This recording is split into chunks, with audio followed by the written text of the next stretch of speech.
우리 기도하고 시작하도록 하겠습니다. 사랑해 주님, 오늘 이 시간 잠깐 기다렸다 할게요. 아니야, 괜찮습니다. 자, 다들 볼륨은 끄시고 오디오는 꺼주시고 기도하겠습니다. 사랑해 주님, 이 시간 우리가 주의 거룩함 앞에 서려 합니다. 우리의 한 주간의 삶을 되돌아보면서 주님과 함께하는 동행이 있었는지, 또 주님과 함께했던 소중한 일들을 묵상하며 감사함과 어쩌면 회개하는 마음으로 주 앞에 나아갑니다.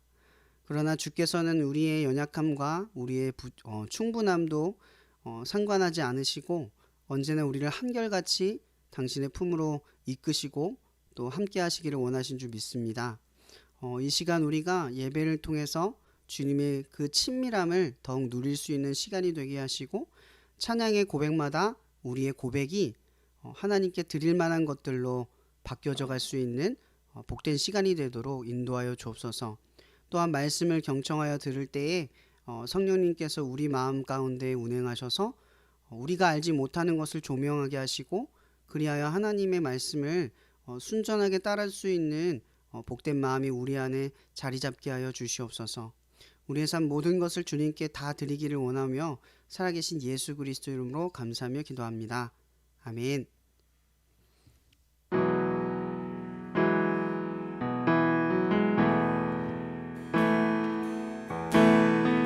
이 시간 사랑 중에 사랑 찬양하며 나아가도록 하겠습니다. 지쳐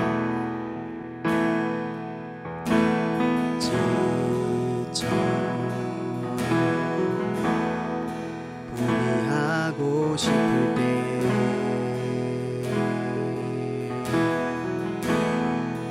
혼자 뒤처진 것만 같고 조차 없을 때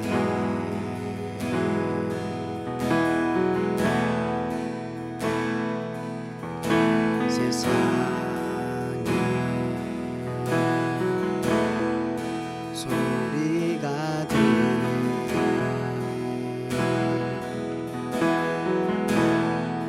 사랑받을 자격 없다고, 알 수 없다고,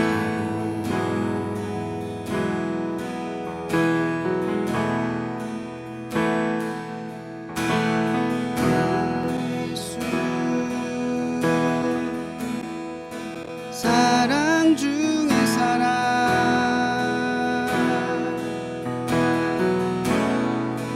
오늘 우리 가운데 오셔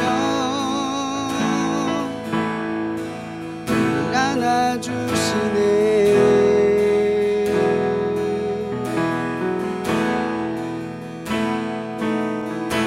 하늘에 소리가 들리네.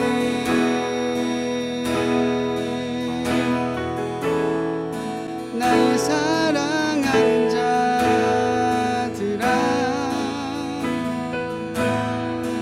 일어나 함께 가자.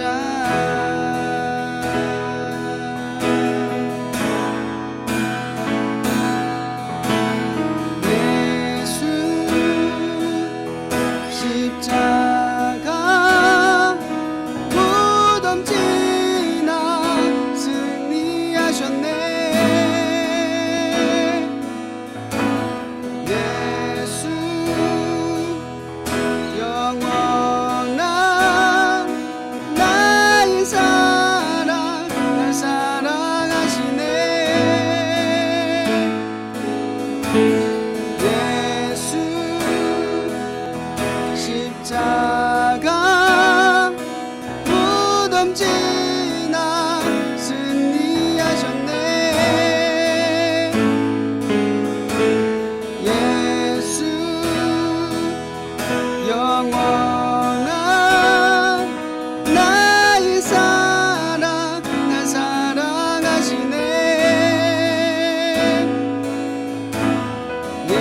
자유케 하네. 그 사랑 지금 우리 가운데. 사랑 두려울 것 없네. 사랑 날 자유케 하네. 그 사랑 지금 우리 가운데. 사랑 두려울 것 없네. 사랑 날 자유케 하네. 그 사랑 지금 우리 가운데. 사랑 두려울 것 없네. 사랑 날 자유케 하네. 그 사랑 지금 우리 가운데. 예수 십자가 무덤 지나 승리하셨네. 예수 영원한 나의 사랑 날 사랑하시네. 예수 십자가 무덤 지나 승리하셨네. 예수 영원한 나의 사랑 날 사랑하시네. 예수 십자가 무덤 지나 승리하셨네. 예수 영원한 나의 사랑 날 사랑하시네. 예수 십자가 무덤 지나 승리하셨네.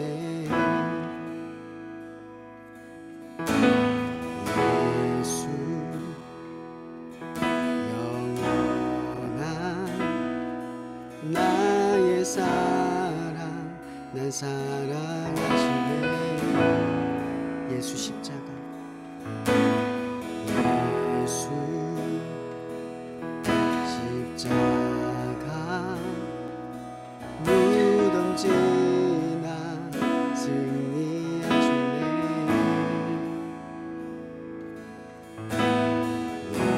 예수 영원한 나의 사랑 날 사랑하시네.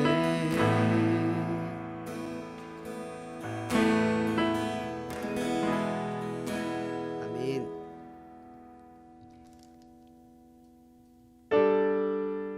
이 시간 우리의 삶 가운데, 우리의 상황 가운데, 우리의 이 시간 가운데 그 모든 것을 뚫고 우리 가운데 함께 하시는 예수 그리스도를 묵상하며 나아가기를 원합니다. 당신은 시간을 뚫고 이 땅 가운데 오셨네. 우리 없는 하늘 원치 않아 우리 삶에 오셨네. 당신의 허감 버리고 우리에게 평안 주셨네. 가장 낮은 자의 모습으로 우리 삶에 오셨네.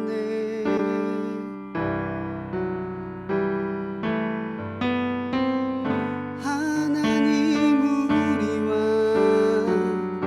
영원히 함께 하시네. 꿈 없는 우리의 그 나라 보여주시네. 하나님 아들의 친구가 되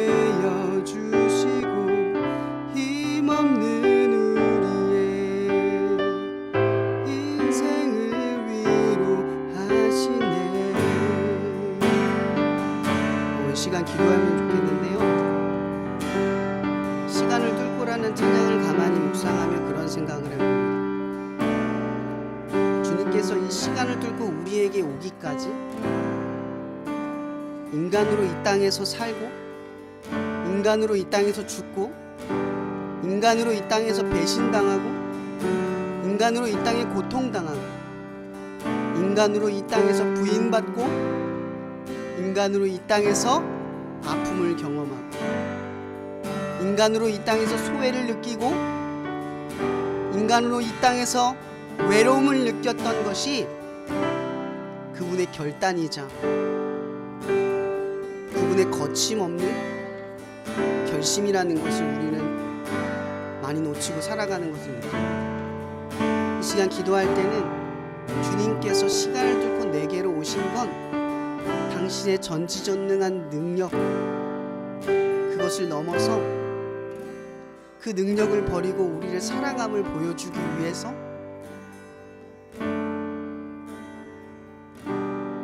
우리와 함께 하시는 그 값을 우리 가운데 내어주신다는 사실을 이 시간 우리는 묵상하며 그것을 알지 못하고 소중함을 느끼지 않고 함부로 주님의 임재를 바라고 임재 없이 살고 주님과 함께하는 이 시간을 소중하게 여기지 못하는 그 부끄러움들, 시간 예수의 이름으로 다시 새롭게 되어 그 소중함을 깨닫고 은혜 가운데, 그 풍성한 가운데, 그 감사함의 그 넉넉함 가운데에 우리가 함께 할 수 있도록, 시간 가운데 우리 안에 역사하실 수 있도록 해달라고 이 시간 기도하며 나아갔으면 합니다. 기도하겠습니다.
이 시간 우리를 가장 높은 곳에서 지켜보시고 또한 우리가 가장 높은 곳을 바라보면서 이 세상에 살길 바라시는 그 주님을 높이기 원합니다.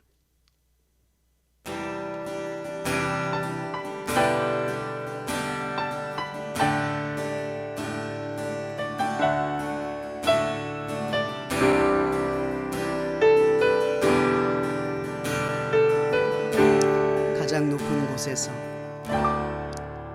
가장 높은 곳에서 가장 낮은 곳으로 찾아오셨네. 날 살리려고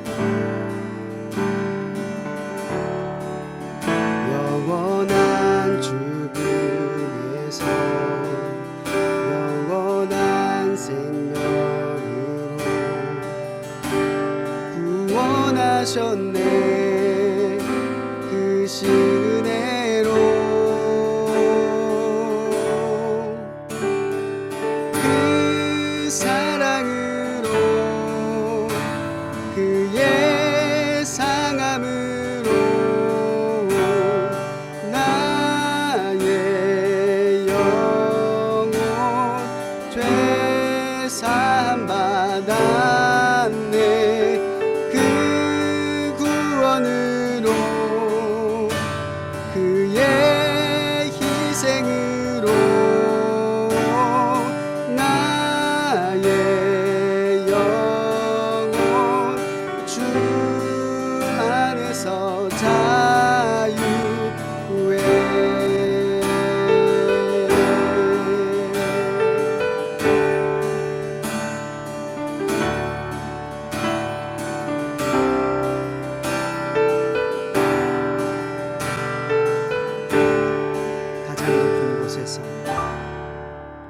가장 높은 곳에서 가장 낮은 곳으로 찾아오셨네. 날 살리려고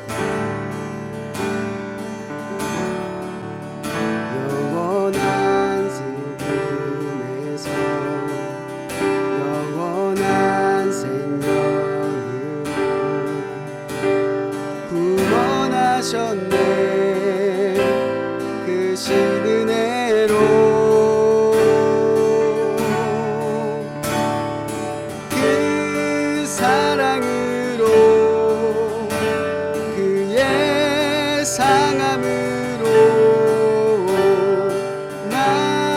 나의 영혼 죄 사함 받았네. 그 구원으로 그의 희생으로 나의 영혼 주 안에서 자유해.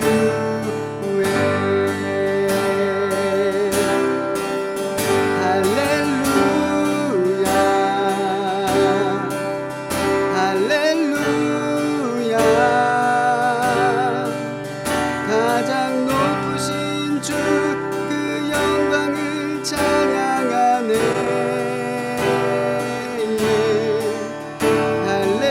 할렐루야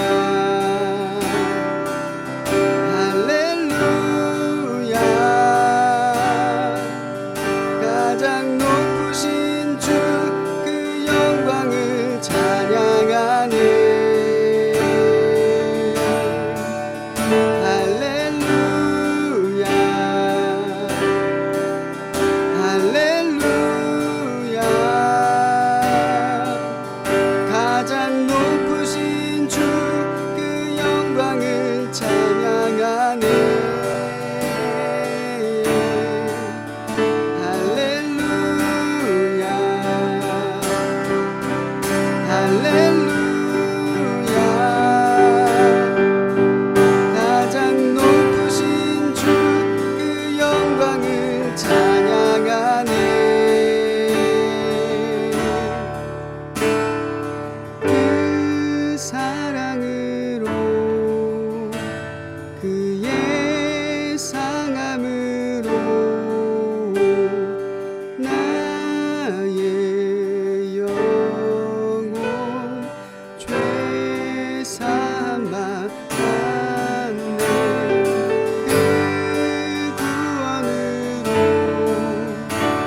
주 여기 함께 하시네. 나 예배해, 나 예배해. 이곳에 운행하시네. 나 예배해, 나 예배해. 모든 맘 위로하시네. 나 예배해, 나 예배해.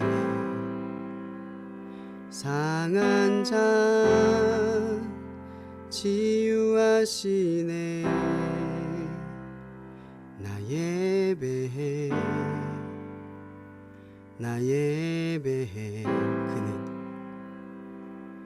그는 세기를 만드시는 주, 큰 기적을 행하시는 주. 그는 나의 하나님. 그는 약속을 이루시는 주, 어둠 속에 빛이 되시네. 그는 나의 하나님. 주 여기 역사하시네. 나 예배해, 나 예배해. 죄인을 돌이키시네. 나 예배해, 나 예배해. 눈먼 자 보게 하시네. 나 예배해, 나 예배해. 교회에 세임 주시네. 나 예배해, 나 예배해.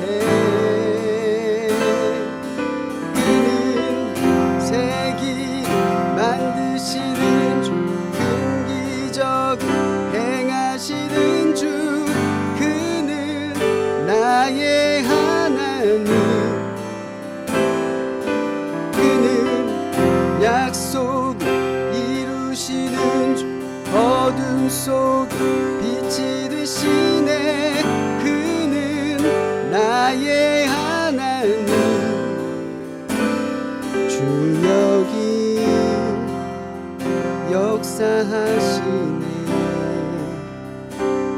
나 예배해, 나 예배해. 죄인을 돌이키시네. 나 예배해, 나 예배해. 눈먼 자 보게 하시네. 나 예배해, 나 예배해. 교회에 세임 주시네. 나 예배해, 나 예배해. 그는 세기를 만드시는 주, 큰 기적 행하시는 주. 그는 나의 하나님. 그는 약속을 이루시는 주, 어둠 속에 빛이 되시네. 그는 나의 하나님. 그는 세기를 만드시는 주, 큰 기적 행하시는 주. 그는 나의 하나님.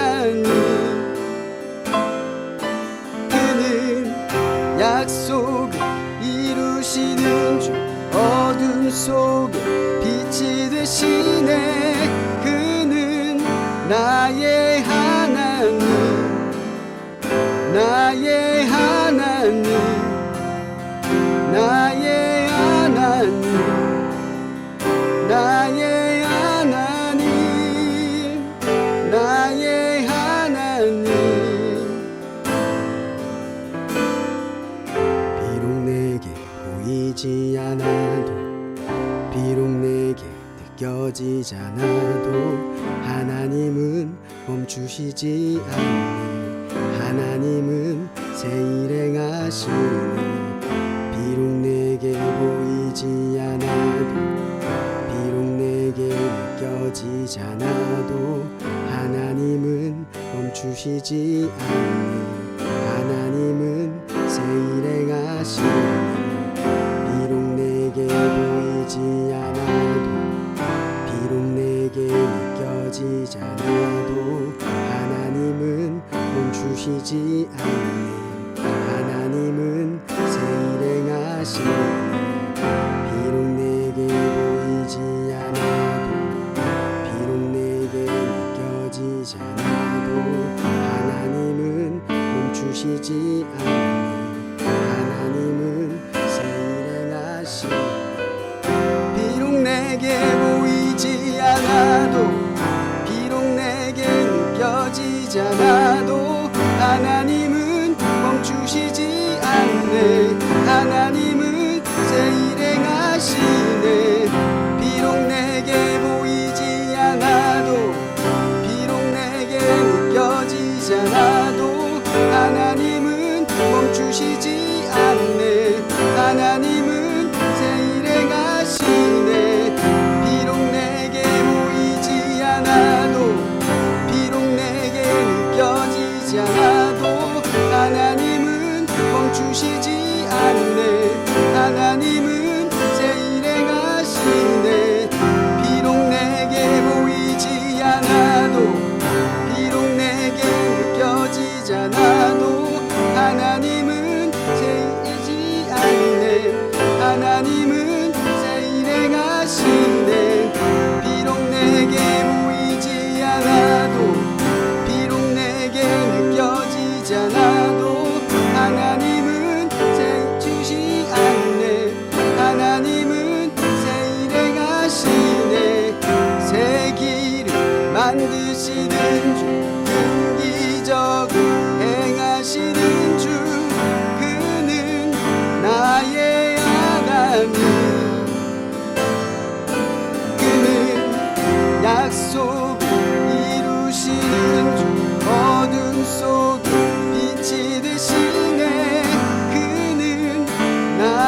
시간 우리를 이 가운데 인도하셔서 당신의 거룩한 형상을 바라볼 수 있도록 눈에 보이지 않는 하나님을 믿을 수 있고 그 믿음으로 주의 말씀을 듣고 세상 가운데에 그것을 지켜가며 하나님의 살아계심의 역사하심을 날마다 경험하는 우리의 삶 가운데에 이 시간도 이 예배를 통하여서 서로를 바라보며 이 예배를 통해 하나님을 느끼고 하나님을 아는 시간으로 우리를 인도해 주신 줄 믿습니다.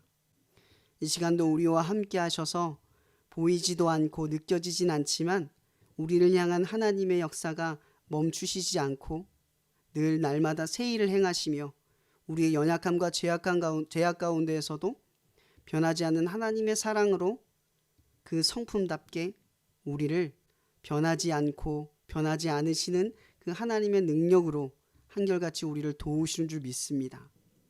그러나 주께서 우리를 바라보실 때 우리의 믿음이 너무나 연약해서 변하지 않는 하나님을 바라보지 못하고 낭망하여 쓰러질 때가 너무나 많음을 느낍니다.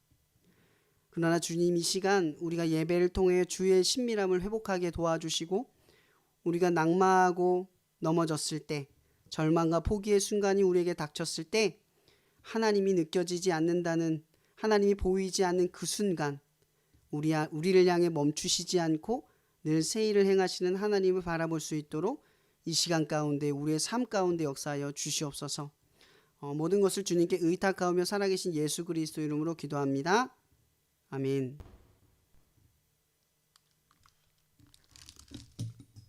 네, 오늘 말씀을 읽어볼 텐데요. 말씀은 누가복음 10장 25절에서 37절의 말씀인데 여러분 잘 알다시피 그 선한 사마리아인의 이야기를 나눠보려고 해요. 이 시간 소리는 들리지 않지만 각자 우리 같이 소리 내어서 한번 읽어보도록 할게요. 자, 읽어보겠습니다. 어떤 율법 교사가 일어나 예수를 시험하여 이르되 선생님 내가 무엇을 하여야 영생을 얻으리이까? 예수께서 이르시되 율법에 무엇이라 기록되었으며 내가 어떻게 읽느냐? 대답하여 이르되 내 마음을 다하며 목숨을 다하며 힘을 다하며 뜻을 다하며 주 너의 하나님을 사랑하고 또한 내 이웃을 내 자신과 같이 사랑하라 하였나이다. 예수께서 이르시되 내 대답이 옳도다. 이를 행하라. 그러면 살리라 하시니 그 사람이 자기를 옳게 보이려고 예수께 여짜오되 그러면 내가 내 이웃이 누구니까? 예수께서 대답하여 이르시되 어떤 사람이 예루살렘에서 여리고로 내려가다가 강도를 만나매 강도들이 그 옷을 벗기고 때려 거의 죽은 것을 버리고 갔더라. 마침 한 제사장이 그 길로 내려가다가 그를 보고 피하여 지나가고 또 이와 같이 한 레위인도 그 곳에 이르러 그를 보고 피하여 지나가되 어떤 사마리아 사람은 여행하는 중 거기 이르러 그를 보고 불쌍히 여겨 가까이 가서 기름과 포도주를 그 상처에 붓고 싸매고 자기 짐승에 태워 주막으로 데리고 가서 돌보아 주니라. 그 이튿날 그가 주막 주인에게 데나리온 2를 내어주며 이르되 이 사람을 돌보아 주라. 내용이 더 들면 갚으리라 하였으니 여기 지금 안 나와 있는데 수정한 게 안 갔나 봐요. 제가 읽어드리겠습니다.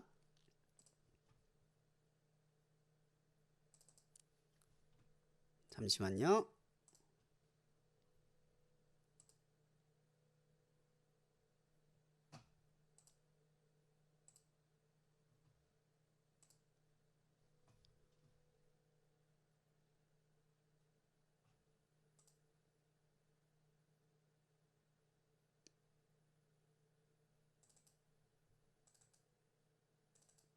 네, 뒷부분 읽어드리겠습니다.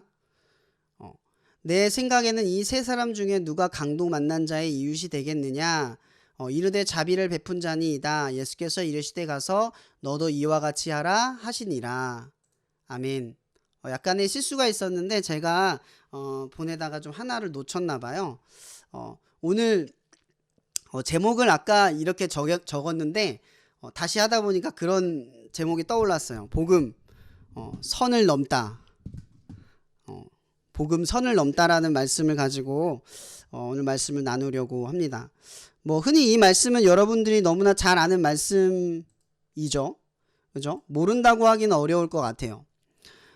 항상 저는 제게 어울리지 않는 일을 늘 하는 것 같거든요. 낯섦이 되게 강하고, 새로운 곳에 적응하기를 사실 되게 두려워하고, 사실 피하고 싶어 하는 그런 성격이거든요. 그리고 많은 사람들이 있는 곳에는 가급적 가지 않으려고 해요. 예전에 어떤 친구가 저한테 그런 질문을 했던 게 떠올라요. 목사님은 참 목사님, 그러니까 목사님께 어울리는 직업인 목사가 되셔서 좋겠어요 라고 누가 저한테 그런 얘기를 했던 적이 있거든요. 근데 많은 친구들이 저에 대해서 많이 오해를 하는 것 같아요. 뭐 아는 사람들은 알겠지만 저는 약간 친한 사람들한테는 친한데 처음 보거나 낯설거나 뭐 약간 어색한 곳에는 사실 가고 싶어 하지 않아요. 실제로는 별로 그런 걸 좋아하지 않아요. 근데 가만히 생각해 보면 제가 왜 그런 곳을 자꾸 갈까를 고민해 보는 거예요. 제가 그때 그 친구한테 그런 얘기를 했던 것 같아요. 하나님은 적당한 사람을 들어서 쓰시는 게 아니라 거기에 어울리지 않는 사람을 들어서 어울리지 않는 일을 하도록 이끄시는 분이야 라고 대답을 했던 것 같아요. 저한테 목사라는 직업은 사실 하고 싶은 일이었긴 했지만 제 성격상 어울리는 일은 아니었어요. 그런데 제가 날마다 이제 스쿨처치 아이들 예배를 드리려고 학교를 가고 그럴 때마다 사실은 티를 안 냈지만 되게 힘들었어요. 왜냐하면 그 친구들은 항상 처음 보는 거잖아요. 그리고 처음 보는 친구들이 오고 그리고 항상 새로운 환경에 예를 들어 뭐 기가실에서 예배를 드리다가 갑자기 뭐 영어실로 옮기고 낯선 환경이 자꾸 생겨나요. 교회에 있을 때 제가 교회 안에서 교육단조사로 일을 했을 때는 아마 이런 경험이 없었기 때문에 그냥 익숙했던 것 같아요. 그래서 불편함을 못 느꼈거든요. 근데 이제 학원 선교사가 되고 스쿨처치를 하면서 늘 부딪히면서 힘들었던 건 뭐냐면 저한테 어울리지 않는 이 낯섦. 어떻게 보면은 제가 이 직책이 아니었으면은 대면하지 않을 이 상황이었죠. 그게 저한테는 되게 낯설고 힘들었었어요. 그런데 생각해보면 그 힘든 가운데서도 이 일을 감당할 수 있었던 건 단순했던 것 같아요. 복음이 그렇게 우리를 가르치잖아요. 늘 우리에게 낯선 공간, 낯선 사람, 그리고 익숙하지 않은 곳으로 우리를 늘 요구하는 걸 우리는 느껴요. 복음에서 우리가 제일 부딪히는 말씀 중에 하나가 이거죠. 원수를 사랑하라. 이런 원수가 뭔가요? 원수의 정의가 뭘까? 저는 곰곰이 한번 생각해 봤어요. 원수라는 건 아마 우리의 생각 밖에 있는 게 아닐까. 우리가 생각한 것 밖에. 나는 어디까지 도울 수 있고 나는 어디까지 갈 수 있어 라고 정의해 놓은 것이 원수가 아닌 것이고 내가 어디까지 사랑하지, 내가 이 이상 더 사랑해야 돼, 내가 이 밖으로 나가야 돼 라고 말하는 게 원수를 사랑하라는 말 같아요. 어떻게 보면 원수라는 개념은 우리 안에 있는 편견이자 우리 안에 있는 울타리, 스스로가 만든 울타리가 아닌가 싶어요. 제가 팀 켈러의 정의란 무엇인가라는 책을 요즘 천천히 읽고 있는데 거기 보면 182페이지에 이런 내용이 있어요. 복음은 크리스천들을 익숙한 고향 문화로 등지게 하고 한 번도 밟아본 적이 없고 그럴 일도 없는 땅으로 떠났던 아브라함처럼 만든다. 근데 저는 이 말씀이 되게 저한테 와닿더라고요. 생각해보면 지금까지의 여정이 그런 여정이었던 것 같아요. 내가 갈 것도 생각하지 않았고 이런 일을 할 거라고 생각하지도 않았어요. 가끔 저한테 학원 선교사가 꿈이셨어요? 라고 묻는 친구들을 보면 참 할 말이 없어요. 사실은 학원 선교사가 되겠다? 라는 꿈을 꾼 적은 없었거든요. 단지 제게 있어서 뭐 다음 세대를 살리고 아이들을 더 만나서 복음을 전해야겠다. 이런 상태로 교회는 안 되겠다 싶어서 했던 일들이 어느 순간 저에게 이런 직책과 이런 자리로 나를 인도했던 것 같아요. 다만 그러한 사명과 소명이 나를 이끌었을 뿐이지 내가 무엇이 되겠다라는 생각은 지극히 자기 주관적이었던 것 같아요. 그래서 그 아이들이 봤을 때는 무엇이 되는 것이 아마 중요했을 거예요. 그러나 제가 반대로 생각하면 하나님은 내가 무엇이 되든지 간에 무엇을 하는지를 원하신다는 생각이 들더라고요. 그러니까 매 순간 내가 학원 선교로 살기 위해 낯선 환경으로 나아가는 것이 아니라 다음 세대로 살아가기에 낯선 환경으로 나아가게 되니까 어느 순간 학원 선교사가 되어 있었던 것 같아요. 지금도 어쩌면 제가 초심을 떠올려 볼 때가 있어요. 내가 뭐가 바뀌었을까? 내가 어떤 편견이 들어섰을까라는 생각을 하다 보면 제일 먼저 생각하는 건 내가 학원 선교사로서의 정체성이 아니라 처음 내가 이 사역을 시작했을 때의 마음가짐을 떠올려요. 내가 왜 낯선 환경으로 갔고 내가 왜 낯선 일들을 했고 왜 누구도 원하지 않는 이 선을 넘으려 했을까를 생각해 봐요. 그 순수성. 저는 그 순수성을 잃을 때마다 그 고민에 빠져드는 것 같아요. 나는 왜 이렇게 어떻게 보면 순수성을 잃었다는 것, 선을 더 이상 넘지 않는다는 건 내가 물들었다는 얘기고 더 이상 나아가기를 멈췄다라는 걸 거예요. 왜냐하면 우리가 그리스도인이기 때문에 이 고민이 멈출 수가 없는 거죠. 왜냐하면 복음은 우리에게 선을 넘도록 요구하는데 우리가 멈추면 고민에 빠지는 거예요. 나는 왜 복음적이지 못하지? 우리는 복음적이다라는 말을 굉장히 오해하는 게 있어요. 교회 안에서의 복음, 우리가 신앙생활 하는 것에서의 복음을 이야기를 하잖아요. 그러나 진정한 복음은 하나님의 뜻이죠. 순전하게 하나님의 뜻이에요.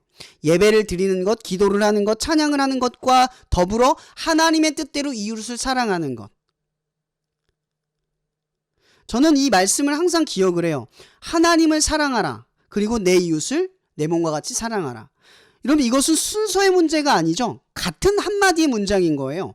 하나님을 사랑하는 것이 곧 이웃을 사랑하는 것과 동일한 거죠. 하나님을 사랑하는데 이웃을 사랑하지 않으면 반대로 말하면 하나님을 사랑하지 않는다라는 거예요. 오죽하면 예수님은요, 제자들에게 그런 말을 하잖아요. 양떼와 염소떼를 가르는 이야기 기억나실 거예요. 내가 물을 달라고 했는데, 내가 줄인 가운데 너희들에게 먹을 것을 달라고 했는데 너희들이 주지 않았다. 너희들이 주었다. 그 사람이 누구냐? 너희들 곁에 있는 줄인 자이다. 너희들 곁에 있는 고아와 과부다. 그것이 곧 누구다? 나다. 이게 예수님이 우리에게 가르쳐 주시는 거예요. 하나님의 형상을 닮은 우리는 곧 하나님의 자녀이기에 하나님 그 자체인 거죠. 서로가 하나님이기 때문에 서로를 존중하고 서로를 사랑하고 서로를 존중하는 것이 바로 복음이 가진 무한한 능력이에요. 그러나 우리는 어때요? 선을 만들잖아요. 이런 구약의 대표적인 그 법이 있잖아요. 이런 레위기가 우리는 예배에 대한 이야기라고 보통 많이 생각을 할 거예요. 예배를 이렇게 드리고 제물을 이렇게 드리고 이런 얘기를 하잖아요. 근데 맞아요. 레위기는 예배에 대한 이야기예요. 근데 그 예배에 대한 이야기 중간에 레위기 19장 18절에 무슨 말씀이 있냐면 원수를 갚지 말며 동포를 원망하지 말며 내 이웃을 사랑하기를 내 자신과 같이 사랑하라. 나는 여호와이니라. 여러분, 예배에 대해서 이야기를 하고 있는데 예배와 동시에 무엇을 이야기하냐면 이웃을 사랑하라 라도 들어가 있는 거예요. 이것이 예배에 포함이 되어 있다라는 거죠. 구약 시대의 율법은 바로 복음인 거예요. 그 자체가. 그러나 이 복음의 순수성을 훼손시킨 것은 바로 율법주의죠. 그 율법주의가 뭐예요? 여러분, 율법주의는 또 다른 말로 말하면 국가주의예요. 국가주의. 이런 국가주의가 뭐예요? 자기 나라가 우월하고 자기 나라가 가장 중요하다라는 인식. 그 인식 가운데 다른 나라를 평가하고 다른 나라의 수준을 이해하고 다른 나라 사람을 바라보는 거죠. 이러면 이것은 또 다른 말로 율법주의 혹은 국가주의예요. 여러분들은 대한민국 국민이죠. 그죠? 그러나 그리스도인이라는 명제는 뭐예요? 대한민국 국민이면서도 전 지구적인 그리스도인의 한 명이란 뜻이에요. 백인과 흑인과 황인을 넘어서서 우리는 어때요? 그리스도인이라는 거죠. 그 책에 보면 또 이런 말이 있더라고요. 183페이지에 인종적인 편견은 인간은 너나 없이 똑같은 죄인이며 오직 하나님의 은혜로만 용서받을 수 있다는 기본 원리를 부정한다는 점에서 명백히 잘못이다. 여러분 그리스도인들이라는 건 서로가 어떤 위치라는 걸 알아요. 죄인들. 서로가 죄를 지은 존재예요. 그래서 서로를 평가할 수 없어요. 그러나 할 수 있는 일은 서로의 허물을 덮어주는 일이죠. 그 덮어주는 일은 뭐냐면 사랑하는 일이에요. 그것이 그리스도인들 서로에게 주어진 최대한의 역할인 거죠. 그걸 넘어서는 게 뭐예요? 판단이에요. 판단. 가끔 우리는 기독교적이지 않은 사람들 혹은 우리 주변에 원수로 여겨지는 사람들이 어떻게 보면 하나님의 심판을 받는다라는 느낌을 받을 때가 있어요. 그죠? 아, 저 사람은 하나님이 심판해 주셨으면 좋겠어 라는 생각을 할 때가 있어요.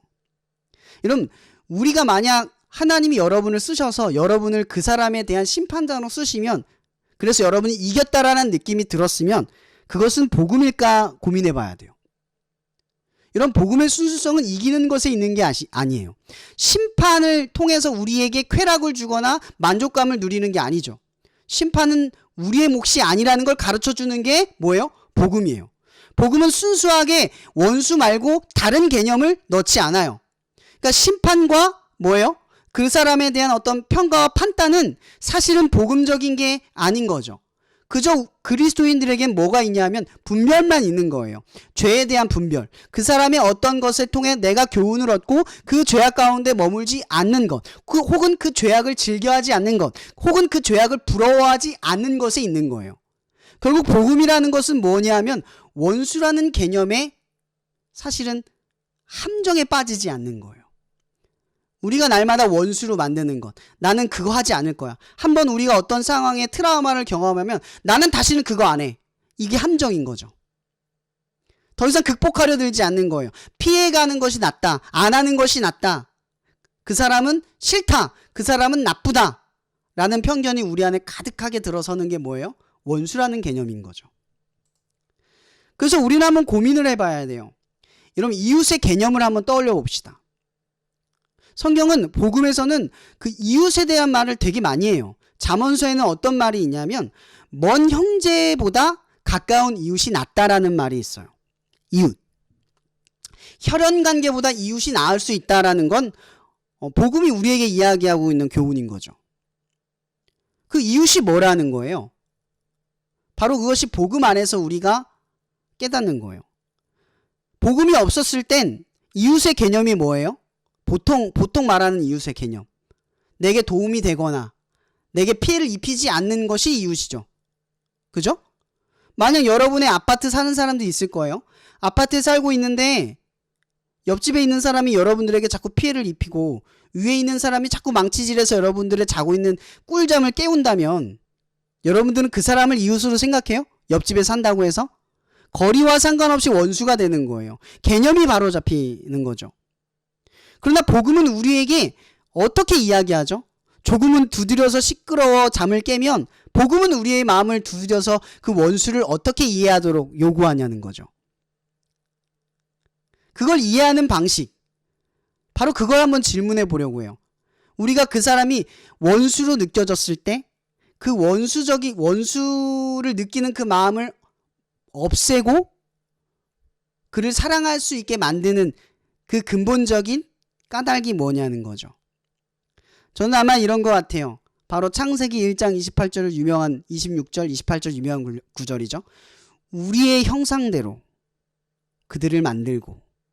여러분, 우리의 형상이라는 말은 하나님의 형상이라는 뜻이에요. 그 얘기는 뭐냐면 서로가 하나님의 형상이고 하나님의 자녀. 그러니까 혈연의 관계를 뛰어넘어서 우리는 모두 하나님의 자녀라는 거죠. 그래서 서로가 관계가 없어 보이는 것처럼 느껴지지만 혹은 위에서 두드려서 나를 깨워 불편함을 느껴서 그가 미워지는 그 증오감에 잡혀도 그 사실이 변하지 않는다는 거죠. 뭐예요? 이웃을 뛰어넘어 우리는 하나님의 자녀라는 거죠. 사실 이웃의 개념보다 더 가깝다라는 거예요. 그러나 원수적인 개념을 이해하기 위해선 이웃이라는 말이 더 적절한 표현일 거라는 거죠. 그러나 구약에서의 이웃의 개념은 사실상 뭐예요? 사실 이웃은 하나님의 자녀, 복음이었어요. 모두를 사랑하는 거죠. 전 인류를 사랑하는 거였어요. 이스라엘을 선택한 하나님의 뜻도 그들을 통하여 모든 열방이 하나님께로 돌아오게 하기 위한 하나님의 뜻이었어요. 그러나 이 유대인들이 어떻게 바꿔버려요? 율법주의로 바꿔버려요. 오늘 말씀의 본문의 출발이 바로 그런 문제점을 가지고 있는 거예요. 그 첫 구절에 한번 말씀을 한번 볼래요? 뭐라고 되어 있죠? 어떻게 하여야 뭐예요? 영생을 얻습니까? 여러분, 이 말이 가지고 있는 의미가 뭐예요? 어떻게 하면 영생을 얻는다라는 건 조건이 있다는 거죠. 그렇죠? 뭘 해야 영생을 얻는다. 이게 조건이에요. 그러나 하나님이 우리를 지으셨을 때, 우리를 하나님의 은혜 가운데로 이끌었을 땐 조건이 있지 않았어요. 그러나 이스라엘 사람들 마음 가운데, 유대인들의 삶과 그런 모든 문화 가운데 뭐가 잡혀 있냐면 조건이 들어가 있는 거예요. 영생을 얻기 위해서 하나님을 위해 무언가를 할 필요가 있다라고 느낀 거죠. 그게 이 질문의 출발점이에요. 여러분, 이거는요, 지금 여러분들의 생각을 한번 뚫어볼게요. 똑같은 거예요. 여러분도 누군가에게 복음을 전하거나 여러분 스스로 예수를 믿을 때 우리도 어떻게 생각하냐면, 나는 하나님의 자녀인가? 내가 왜 이렇게 하나님의 자녀로서 뭔가 없지? 라는 어떤 마음이 생기냐면 의심이 생겨나요. 또 누군가에게 저 사람은 예수 믿나? 저 사람에게 복음이 있나? 저 사람은 복음을 전해도 되나? 뭐예요? 판단이 일어나요. 그러나 복음에게는 뭐가 없다는 거죠? 악인에게, 혹은 우리가 정말 성경에서 나쁘다고 말하는 누부갓네살 왕에게까지 복음은 똑같이 적용한다는 거예요. 제가 늘 하는 얘기가 있죠. 여러분, 악인과 선인이 구분되어서, 만약 제가 이런 생각을 해봤어요. 여러분들은 믿죠? 그러면 안 믿는 사람들도 있잖아요. 그럼 믿는 사람들은 하나님이 지켜주고 안 믿는 사람들은 하나님이 안 지켜주나요? 아니면 믿는 사람들을 하나님께서 편애하시고 안 믿는 사람들을 하나님이 편애하시나요? 어때요? 여러분, 하나님이 공의롭고 정의롭다면 믿는 것과 상관없이 우리를 사랑하실 거예요. 그래서 우리가 믿는 것으로 하나님에게 내가 은혜를 입었어, 쟤는 없지만 나는 있어라는 건 사실은 율법주의라는 거죠. 모든 사람에게 은혜가 있지만 은혜를 아는 것이 축복인 거예요. 모든 사람들에게 동일한 은혜가 주어졌지만 그것을 우리가 받고 있음을 안다는 게 축복인 거예요. 성령님이 그것을 우리에게 깨워주심이 축복인 거죠. 그러면 복음을 전한다라는 게 어떤 의미겠어요? 내가 알고 있는 거, 그러니까 너도 받은 거, 그렇지만 네가 알지 못하는 거, 그러나 내가 받았고 너도 받았고 내가 아는 걸 너도 알기를 바란다. 이게 바로 복음이라는 거죠. 어때요? 여러분들에게는 율법주의가 가득 차 있지 않아요? 오늘 선한 사마리아인의 이야기에 사실은 예수님은 조건을 붙인 것과 마찬가지예요. 왜냐하면 이런 얘기를 하는 거죠. 선한 사마리아인이 길가에 강도 맞아 넘어져 있는 사람, 죽어가는 사람을 구했다. 그 사람이 영생을 받을 사람이다. 라고 예수님은 말하고 있는 거예요. 그런 구제의 활동을 해야지만 영생을 받는 사람이다. 라고 말하고 있는 거예요. 마치 조건화 시킨 것처럼 느껴지죠. 그러나 말씀의 본질의 핵심을 들어가 보세요. 어떤 의미를 가지고 있어요? 이웃의 개념을 넘어서라는 거죠. 너희들이 유대인인데 유대인으로서 율법주의의 조건에 충족한 사람들에게 배려를 베풀고 선행은 베풀지만 어때요? 율법에 어울리지 않고 율법에 미치지 않는 사람들에 대한 너희들의 편견은 사랑으로 미치지 않는다라는 거예요. 여러분, 우리 안에도 그런 게 있어요. 세상에 아무리 저주스러워도 죽일 만한 놈은 없어요. 너무 미워서 그런 말은 할 수 있죠. 저 사람은 세상에 없어도 돼 라고 말할 수 있어요. 왜냐면 우리의 마음은 그렇게 연약하니까. 그러나 주님의 마음에서는 절대 그렇지 않아요. 예수를 팔았던 가룟 유다에게도 예수님은 뭐라고 말하냐면 이 그릇에 손을 넣은 자가 우리 중에 있다. 이러면 이 말이 뭐예요? 유다를 일깨워 주려고 했던 거예요. 가지 마라. 네가 그 일을 행하지 않았으면 좋겠다. 그걸 지적하고 있죠. 그래서 요한복음 어느 구절에는 이런 말을 해요. 유다가 예수를 팔자더라. 그러고 말한 뒤에 뭐라고 하면 끝까지 사랑하시더라. 이런 참 개념이 어려워요. 예수가 원수의 개념, 죄인인 우리를 원수로 바라본 예수가 우리를 구원하시기 위해 이 땅에 오신 것. 그렇게 우리에게 원수를 사랑하라는 말은 그 자신이 했던 것을 우리에게도 동일하게 요구하신다라는 거죠. 우리의 모든 행동은 바로 어쩌면 예배를 통해서 뭘 극복하고 있어요? 우리는 교회에 대한 불만이 있을 수 있어요. 공동체에 대한 불만이 있을 수 있어요. 왜냐하면 다분히 인간적이고 연약하니까. 왜냐하면 우리 안에 차이가 있고 편견이 있고 율법주의가 있고 어리석은 판단이 있고 정죄함이 있으니까.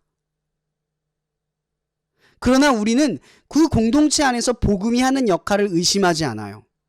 우리를 율법주의로 이끌어가는 생각을 복음 안에서 그것이 잘못된다는 판단을 할 수 있어요. 우리 안에 거짓된 판단이 일어나고 사랑하기보다 심판과 그 사람을 판단하는 일에 열중하다 보면 복음이 우리에게 이야기를 하는 거죠. 너의 원수는 누구이냐?